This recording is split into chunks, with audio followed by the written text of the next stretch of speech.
Hi అండి, అందరికీ నమస్కారం అండి. ఫ్రెండ్స్, ఇప్పుడే అందిన వార్త.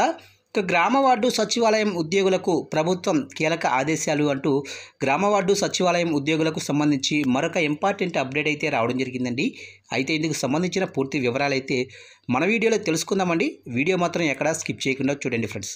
ఇక లేట్ చేయకుండా వివరాల్లోకి వెళ్ళిపోదాము. ఇక గ్రామ వార్డు సచివాలయాల ఉద్యోగులకు రేషనలైజేషన్ ప్రక్రియ ముగిసిన నేపథ్యంలో ఎట్టి పరిస్థితుల్లోనూ వారికి ఆన్ డ్యూటీ డిప్యుటేషన్లకు అనుమతించొద్దని మున్సిపల్ కమిషనర్లు, ఎంపీడీఓలకు గ్రామ వార్డు సచివాలయాల శాఖ డైరెక్టర్ శివప్రసాద్ ఆదేశించారు. ఇక విజయవాడలోని జిఎస్డబ్ల్యూఎస్ ప్రధాన కార్యాలయం నుంచి శుక్రవారం జిఎస్డబ్ల్యూఎస్ ఉన్నతాధికారులు, డిఎల్డిఓస్, అలాగనే మున్సిపల్ కమిషనర్లు, DC and ADC, additional joint కమిషనర్లతో వీడియో కాన్ఫరెన్స్ నిర్వహించారు.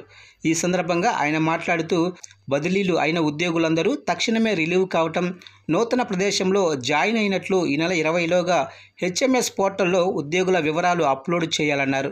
గ్రామ వార్డు సచివాలయ ఉద్యోగులందరూ హెచ్ఆర్ఎంఎస్ పోర్టల్లో బయోమెట్రిక్ నమోదు చేయాలని, బదిలీ సమయానికి ఆయా ఫంక్షనరీలకు సంబంధించిన మొత్తాన్ని కూడా చెల్లించి న్యూ డోస్ తీసుకోవాలన్నారు.